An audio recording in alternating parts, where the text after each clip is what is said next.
Hey everyone, स्वागत है आपका आपके अपने चैनल द्वारका स्टडीज पर।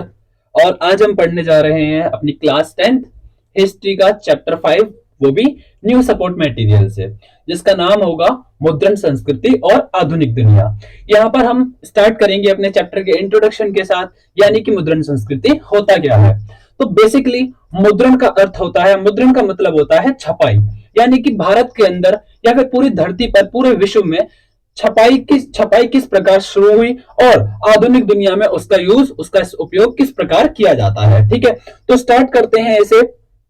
शुरुआत में कौन कौन सी पुस्तकें छपी और छपाई किस जगह पर आई। तो याद रखिएगा, मुद्रण का अर्थ क्या होता है, छपाई होता है। ठीक है, जो कि चीन, जापान और कोरिया में छपाई की सबसे पहली तकनीक विकसित हुई थी। याद रखिएगा, सबसे पहले चीन, जापान और कोरिया में मुद्रण की सबसे पहले तकनीक स्टार्ट हुई थी। और उसके बाद एक सेकेंड,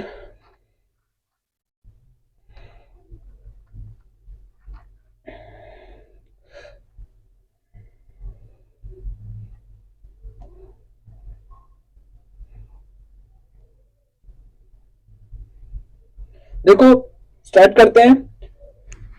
जैसा कि यहाँ पर लिखा हुआ है, चीन, जापान और कोरिया में मुद्रण की सबसे पहली तकनीक स्टार्ट हुई थी। ठीक है, इसके बाद में 594 ईस्वी में चीन में स्याही पर लगे काट के ब्लॉक हुआ करते थे, यानी कि एक ब्लॉक तख्ते टाइप के हुआ करते थे। तख्ते यानी कि लकड़ी के, उन पर कागज को रखा, पहले उस पर इंक लगा ली जाती थी और उस पर कागज को रख करके किताबें छापी जाती थी। और स्टार्टिंग में सबसे पहले जो किताबें थी वो चीन में कौन सी शैली में छापी गई थी, एकॉर्डियन शैली में। याद रखिएगा, चीन के अंदर जो किताबें छापी जाती थी वो एकॉर्डियन शैली में बनाई जाती थी। और वो किताबों को बनाने का सबसे बड़ा उद्देश्य होता था कि सिविल सेवा में जो नियुक्ति होती थी, यानी कि जो आपका यूपीएससी के लिए किताबें छपती थी, उनकी नियुक्ति के लिए आवश्यक पुस्तकों की पूर्ति के लिए चीन मुद्रित सामग्री का सबसे बड़ा उत्पादक रहा था। व्यापारी अपने रोजमर्रा के कारोबार, यानी कि जो बिजनेसमैन थे, वो अपने डेली के बिजनेस की जानकारी के लिए तो छपाई की सामग्री का इस्तेमाल करने लगे। यानी कि लोगों ने यहाँ पर छपाई को किसके लिए यूज करना स्टार्ट कर दिया, अपने बिजनेस के रूप में उसे स्टार्ट कर दिया। ठीक है, संघाई मुद्रण संस्कृति का नया केंद्र बना। संघाई चीन के अंदर एक जगह है, वह छपाई की संस्कृति की एक सबसे बड़ी मार्केट बनी।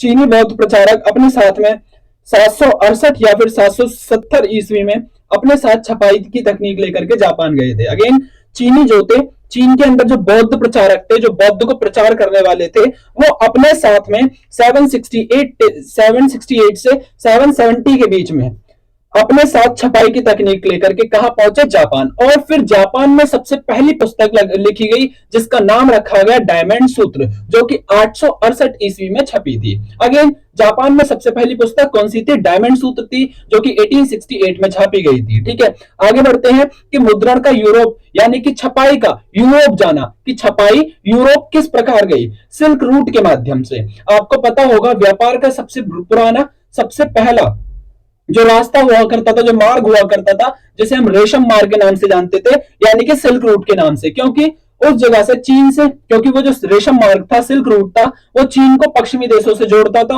और इसने सबसे, ये हमारा व्यापार का सबसे पुराना मार्ग था। ठीक है, तो सिल्क रूट के माध्यम से 11वीं शताब्दी में, यानी कि 1000 में चीनी कागज यूरोप पहुंचा था। चीन का कागज कहां पहुंचा, यूरोप पहुंचा था। और 1295 में मार्को पोलो ने चीन से मुद्रण का ज्ञान लेकर के इटली गए थे। 1295 में मार्को पोलो नाम के एक व्यक्ति चीन से किसका, आपका छपाई का ज्ञान लेकर के इटली पहुंचे। यह, इसका मतलब क्या है, हमारा भूमंडल बन रहा है यहाँ पर। ठीक है, वैश्वीकरण का प्रभाव पड़ रहा है, किताबों की बढ़ती मांग को। अब यहाँ पर जैसे जैसे छपाई आई, तो मांगों की जो किताबों की जो मांग थी, वो धीरे धीरे बढ़ने लगी। और उसे पूरा करने के लिए अब जो पुस्तक के विक्रेता हुआ करते थे, वह उनसे सुलेख राइटर्स से या फिर कातिबों से रोजगार देने लगे। यानी कि उस समय पर क्या होने लगा कि कोई चीज न्यू न्यू आती है मार्केट के अंदर, तो लोग उसकी डिमांड ज्यादा करते हैं, उसकी मांग ज्यादा करते हैं। अब जैसे जैसे मांग ज्यादा होने लगी, तो वहां पर इसे एक व्यापार के रूप में देखा गया। लोगों ने, या फिर जो जिन लोगों को पढ़ना लिखना आता था, उन लोगों से लिखवाने के लिए, नोट करवाने के लिए उन्हें पैसे दिए जाते थे, उन्हें रोजगार दिया जाता था। और हस्तलिखित, हाथों से लिखी हुई जो पांडुलिपियां हुआ करती थी, इनके द्वारा पुस्तकों की भारी मांग को पूर्ण कर पाना बहुत ज्यादा असंभव था। ठीक है, यानी कि जो हाथों से किताबें लिख रहे थे लोग, और डिमांड बहुत ज्यादा हो रही थी, तो लिखी हुई, हाथों से लिखी हुई हस्तलिखित किताबें उन मांगों को पूरा नहीं कर पा रही थी। ठीक है, फिर स्टार्ट करते हैं। ये आपका योहान गुटेनबर्ग, यहाँ पर ये आपका जापान में जो आपके एक सबसे पहली मशीन आई थी, कौन सी थी, कैसे थी, पढ़ते हैं।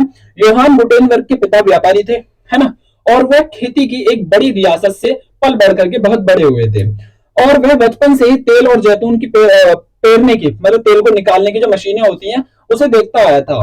ठीक है, बाद में उसने, योहान गुटेनबर्ग, बाद में उसने पत्थर पर पॉलिश करने की कला सीखी, यानी कि एक और आर्ट सीखी, पत्थर पर पॉलिश करना, और अंत में उसने सीसी को अपनी इच्छा के अनुसार गढ़ने की महारत भी हासिल कर ली थी। अपने ज्ञान और अनुभव, अपने एक्सपीरियंस का इस्तेमाल उसने अपने नए टेक्नोलॉजी, नए आविष्कारों के लिए किया। जैतून प्रेस ही प्रिंटिंग प्रेस का आदर्श बनी। तो इसने सबसे पहली जो मशीन बनाई थी वो कौन सी थी? जैतून प्रेस प्रिंटिंग। ठीक है, और ये सबसे अच्छी मशीन बनी। और सांचे का, इसमें क्या करते थे, सांचे का उपयोग किया जाता था, जैसे कि अक्षर जो हुआ करते थे, अल्फाबेट्स जो हुआ करते थे, उनके सांचे बनाए जाते थे और उनसे चीजों को छापा जाता था, और वो सांचे धातुई आकृतियों को गढ़ने के लिए किए गए थे, बनाए गए थे। गुटेनबर्ग जो था, योहान गुटेनबर्ग, इसने 1448 तक ये अपना यह यंत्र मतलब अपनी मशीन मुकम्मल कर ली थी, हासिल कर ली थी। और इससे सबसे बड़ी जो पुस्तक छापी थी उसका नाम था बाइबल। सबसे पहली जो पुस्तक कौन सी मशीन से छपी थी? जैतून प्रेस प्रिंटिंग से छपी थी, उसका नाम क्या था? बाइबल था। और शुरू में छपी किताबों में अपने रंग रूप में और साज सज्जा में हस्तलिखित जैसी, जब ये नई नई किताबें आई तो स्टार्टिंग में कैसी लगती थी? ये आपकी हस्तलिखित लिखा करती थी। और 1440 से 1450 के बीच यूरोप के ज्यादातर देशों में छापे खाने भी लगने लग गए थे। नेक्स्ट टॉपिक पर पढ़ते हैं अपने मुद्रण क्रांति और उसका असर।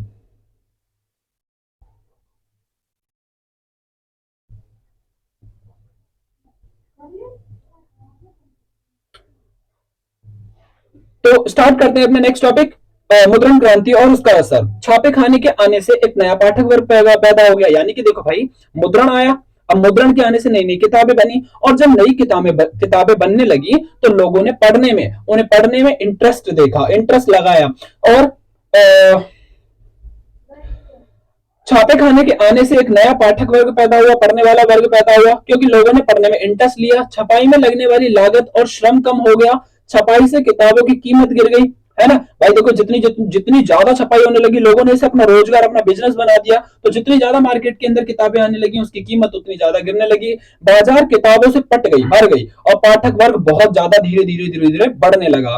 मुद्रण क्रांति के कारण पहले जो जनता श्रोता हुआ करती थी वह अब पाठक में बदल गई। जहां पर पहले जनता नहीं पढ़ा करती थी, आज वह पढ़ने लग गई, और अब किताबें समाज के बड़े बड़े तबकों तक, बड़े बड़े तबके यानी कि इलाकों तक पहुंच चुकी थी। ठीक है, अब इन किताबों की, इन छपाई के आने से, इस मुद्रण के आने से धार्मिक विवाद किस प्रकार पैदा हुआ और प्रिंट का क्या डर था? तो देखो, अधिकांश लोगों को यह डर था कि अगर छपाई पर कंट्रोल नहीं किया गया तो विद्रोही अधार्मिक विचार पनपने लगे। यानी कि इसका अर्थ होगा कि जब जिन जिन लोगों को किताबें छापना आती थी, जिनके पास मशीन थी, वे अपने धर्म, अपनी जाति, अपने बारे में बहुत अच्छे से उसके अंदर स्पष्ट तरीके से लिखा करते थे, और दूसरे धर्मों की उसमें व्याख्या नहीं करते थे, और दूसरे धर्मों की वे बुराई किया करते थे, जिसके कारण पृथ्वी पर धर्म, एक तरीके धर्म निरपेक्षता बढ़ने लगी, और लोग एक दूसरे के धर्मों की रिस्पेक्ट नहीं करने लगे थे। ठीक है, धर्म सुधारक जो थे, जो धर्म को सुधारने वाले थे, जिनका नाम मार्टिन लूथर किंग था,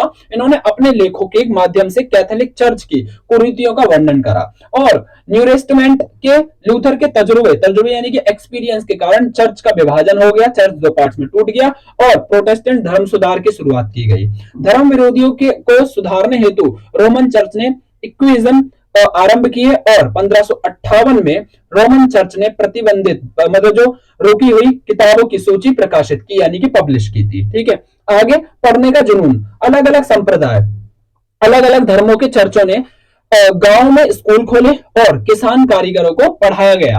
और यूरोप के कुछ हिस्सों में तो साक्षरता यानी कि होता है पढ़ाई लिखाई की जो दर थी, रेट था, वो 60 से 80% तक हो गया था। मतलब लोग धीरे धीरे पढ़ने लगे। किस हिस्से में, कहां की बात कर रहे हैं? यूरोप की। इंग्लैंड में पेनी चैप बुक्स या फिर एक पैसिया किताबें बेचने वाले को चैपमैन कहा जाता था। जो वहां पर इंग्लैंड के अंदर ये वाली किताबें बेचते थे उन्हें क्या कहा जाता था? चैपमैन कहा जाता था।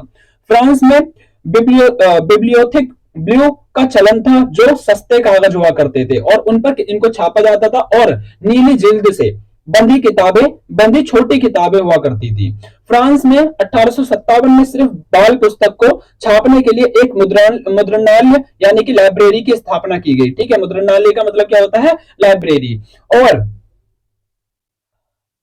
तो जर्मनी के ग्रीन बंधुओं ने बरसों लगा करके किसानों के बीच से लोक कथाओं को एकत्र कर 1812 में उन्हें छापा और 17वीं शताब्दी में ही किराए पर पुस्तक देने वाले पुस्तकालय के उपयोग मजदूरों आदि को शिक्षित करने के लिए किए जाने लगे। 18वीं शताब्दी में पत्रिकाओं का प्रकाशन शुरू हुआ। 18वीं शताब्दी में जो आपकी पत्रिकाएं, जो अखबार वगैरह छापे जाने लगे, और इसके साथ जिनमें समसामयिक की घटना यानी कि जो हमारे न्यूज हुआ करते थे उनमें खबर के साथ साथ मनोरंजन भी परोसा जाने लगा।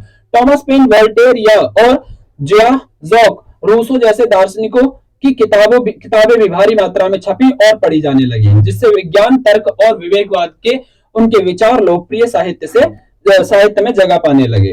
इंग्लैंड में 1920 के दशक में लोकप्रिय किताबें एक सस्ती श्रृंखला के तहत छापी गई, और 1930 के आर्थिक महामंदी के आने से जो छापने वाले हुआ करते थे यानी कि पब्लिशर्स हुआ करते थे, उनकी बिक्री गिरने का भय, ये डर हुआ, इसके लिए उन्होंने सस्ते पेपरबैक या फिर संस्करण छापे। और आज की दुनिया में आप देखते हैं, आज नॉर्मल छपाई आज नॉर्मल हो चुकी है। हम कंप्यूटर्स में कुछ भी टाइप करते हैं और उसे नॉर्मली क्या कर लेते हैं, बाहर निकाल लेते हैं प्रिंटर्स की हेल्प से। ठीक है, भारत का मुद्रण संसार पढ़ते हैं कि भारत में मुद्रण संसार किस प्रकार शुरू हुआ।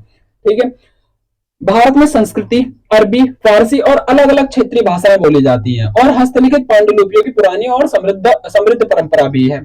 ठीक है, यानी कि हमारा जो भारत है वो विविधताओं से भरा हुआ है, चेंजेस से भरा हुआ है। ठीक है, पांडुलिपियां जो होती थी वो ताड़ के पत्ते हुआ करते थे, उन पर हाथ से बने कागज पर नकल करके बनाई जाती थी, और उनकी उम्र बढ़ाने के लिए उन जिल्द या तख्तियों से बांध दिया जाता था, जिससे उन्हें लंबे समय तक स्टोर किया जा सके, रखा जा सके। जो पुराने औपनिवेशिक काल में बंगाल में जब हम अंग्रेजों के अंडर में थे, तब बंगाल में गांव के क्षेत्रों में प्राथमिक पाठशालाएं हुआ करती थी। इनका एक बहुत बड़ा जाल हुआ करता था, लेकिन विद्यार्थी आमतौर पर किताबें उस समय पर नहीं पढ़ते थे। उस समय पर क्या होता था, जो गुरु होते थे उनके दिमाग में जो याददाश्त होती थी वह उन्हीं को बच्चों को सुनाते थे, और विद्यार्थी उन्हें अपनी कॉपियों में, नोटबुक में लिख लिया करते थे। और इस तरह कई सारे लोग बिना किताबों के ही पढ़े लिखे माने जाते थे, साक्षर माने जाते थे। अब पढ़ते हैं कि जो छपाई थी वो भारत किस प्रकार आई। तो पहले अभी हमने पढ़ा जो प्रिंटिंग प्रेस थी, जो कि योहान गुटेनबर्ग ने बनाई थी, पहल 16वीं सदी में भारत के गोवा में, सबसे पहले कहां पर हुई थी, भारत के गोवा में, पुर्तगाली जो थे उनके धर्म प्रचारकों के साथ में आई थी। 1674 ईस्वी तक कोंकणी और कन्नड़ भाषा में लगभग 50 पुस्तकें छापी जा चुकी थी। कब तक? 1674 यानी कि 1674 ईस्वी तक कौन कौन सी भाषा में? कोंकण और कन्नड़ भाषा में 50 से ज्यादा पुस्तक छापी जा चुकी थी। और कैथोलिक पुजारी जो थे, इन्होंने 1579 में कोचिन में पहली तमिल किताब छापी थी, जो कि 1713 में यानी कि 1713 में उन्होंने ही पहली मलयालम पुस्तक छापी थी। किसने भाई? कैथोलिक पुजारियों ने आपकी कोचिन में भी पहली तमिल किताबें छापी, और बाद में मलयालम पुस्तक भी उन्हीं ने छापी थी। जेम्स ऑक्सटक्स हिक्की ने 1780 में 1780 से बंगाल गजट नामक और एक साप्ताहिक पत्रिका का संपादन आरंभ किया। गंगाधर भट्टाचार्य ने बंगाल गजट का प्रकाशन स्टार्ट किया था। ठीक है, अब देखते हैं इंपॉर्टेंट नेक्स्ट टॉपिक है हमारा कि महिलाएं, मुद्रण और सुधार। ये क्वेश्चन हमारा हर चैप्टर से महिलाओं से रिलेटेड एक क्वेश्चन बन ही जाता है कि भाई मुद्रण सुधार में महिलाओं की क्या भूमिका रही। तो जेन ऑस्टिन, ब्रांट बहने, ये कुछ ग्रुप हैं जिन एक समूहों के नाम है, जेन ऑस्टिन, ब्रांट बहने, जॉर्ज इलियट आदि के लेखन से नई जो नारियां थी, महिलाएं थी, इनकी परिभाषा उभरी, जिनका व्यक्तित्व सुदृढ़ था, जिसमें गहरी सूझबूझ थी। महिलाओं ने भी अपने मन से चीजों को समझना शुरू किया, और जिसका अपना दिमाग था, अपनी इच्छा शक्ति थी। महिलाओं की जिंदगी और उनकी भावनाएं बड़ी साफगोई और गहनता से लिखी जाने लगी किताबों के अंदर। उनकी फीलिंग्स के बारे में दर्शाया जाने लगा, उनकी आत्मकथाएं लिखी जाने लगी। जो महिलाएं पढ़ी लिखी थी उन्होंने अपनी आत्मकथाएं लिखी कि उनके साथ में किस प्रकार का व्यवहार किया जाता था। इसलिए मध्य वर्गीय घरों में, जो मिडिल क्लास फैमिली होती थी, उनमें महिलाओं का पढ़ना भी पहले से धीरे धीरे बहुत ज्यादा होने लग गया। अब राजा राममोहन राय ने 1821 में संवाद कौमुदी एक किताब प्रकाशित करी, छापी, और रूढ़िवादी जो विचार के लोग हुआ करते थे उनके विचारों से टक्कर लेने के लिए समाचार चंद्रिका का सहारा लिया था। ठीक है, कौन सी समाचार चंद्रिका? समाचार चंद्रिका का सहारा लिया था, सॉरी, जो फारसी अखबार जाम ए जहां नामा और समश्शुल अखबार 1882 में प्रकाशित हुए थे। और 1867 में स्थापित देवबंद और सेमिनरी ने मुसलमान पाठकों को रोजमर्रा का जीवन जीने का सलीका और इस्लामी सिद्धांतों के मायने समझाते हुए हजारों फतवे, हजारों नोट्स, फतवे यानी कि हजारों नोट्स जारी किए। ठीक है, यानी कि जिससे लोग अपने अपने धर्म के बारे में, अपने सिद्धांतों के बारे में समझे अच्छी तरीके से। किसने किया था इनको स्थापित? भाई आपके देवबंद सेमिनरी मुसलमानों के पाठकों ने। ठीक है, आगे 1876 में, 1876 में रास सुंदरी देवी ने, एक महिला थी जिन्होंने अपनी आत्मकथा, बायोग्राफी अमार जीवन प्रकाशित करी थी। ठीक है, अमार जीवन यानी कि अपना पूरा का पूरा उनका जो जीवन था उसे प्रकाशित किया। और 1880 में, 1880 में ताराबाई शिंदे और पंडित रामा राय ने उच्च जाति की नारियों की दयनीय हालत पर रोष जाहिर किया कि जो उच्च जाति की नारियां होती थी उनकी हालत किस प्रकार की हुआ करती थी पुराने समय में। राम चड्ढा ने औरतों को आज्ञाकारी बीवी बनाने की सीख देने के उद्देश्य से अपनी बेस्ट सेलिंग कृति स्त्री धर्म विचार लिखी थी। ठीक है, किसने लिखी थी? राम चड्ढा ने। किस लिए? कि औरतों को आज्ञाकारी बीवी बनाने के लिए। ठीक है, 1871 में, जिनका नाम आप सभी लोग जानते हैं, ज्योतिबा फूले ने अपनी एक किताब छापी थी, गुलामगिरी जाति प्रथा के अत्याचारों पर लिखा था। यानी कि पुराने समय पर जो जाति प्रथा हुआ करती थी उसके बारे में किस प्रकार लोगों के साथ में अत्याचार किया जाता था, 1871 में ज्योतिबा फूले ने उन्हें अपनी किताबों में लिखा था।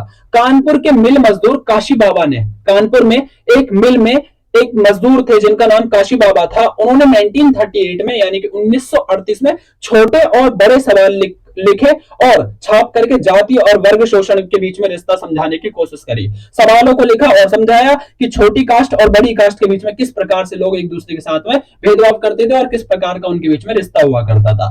आयरिश प्रेस एक्ट की तर्ज पर 1878 में भारत में वर्नाक्युलर प्रेस एक्ट लागू किया गया। ठीक है, और इसके बाद में हमारे कुछ प्रमुख कथन, जो कि मुद्रण ईश्वर की देन है, छपाई जो है वो ईश्वर की देन है, दी हुई महानतम देन है, जो कि सबसे बड़ा तोहफा है। इस बात को किसने कहा? मार्टिन लूथर किंग ने कहा था। अगला, लुई सेबेतिये मर्सिये ने क्या कहा था कि छापाखाना प्रगति का, हमारे डेवलपमेंट का सबसे ताकतवर औजार है। इसमें बन रही जनमत की आंधी में सारा का सारा निरंकुशवाद वो उड़ जाएगा, क्योंकि लोग इस समय पर पढ़ लिख जाएंगे, साक्षर हो जाएंगे, तो वे किसी के भी अंडर काम नहीं करेंगे। हे निरंकुशवादी शासकों, अब तुम्हारे कांपने का वक्त आ गया है। आभासी लेख कलम के जोर के आगे तुम हिल उठोगे। किसने कहा था? लुई सेबेतिये मर्सिये ने इसको भी लिखा था कथन को। ठीक है, आगे यहाँ पर कुछ नए शब्द दिए हुए हैं, है ना, जिनके बारे में आप पढ़ लीजिएगा एक बार।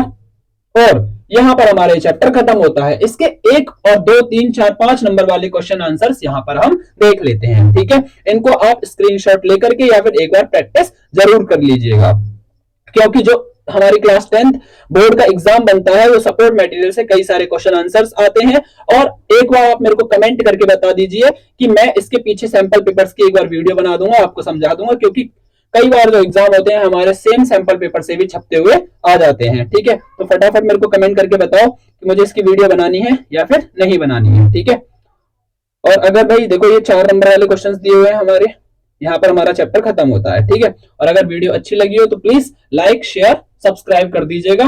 Thank you.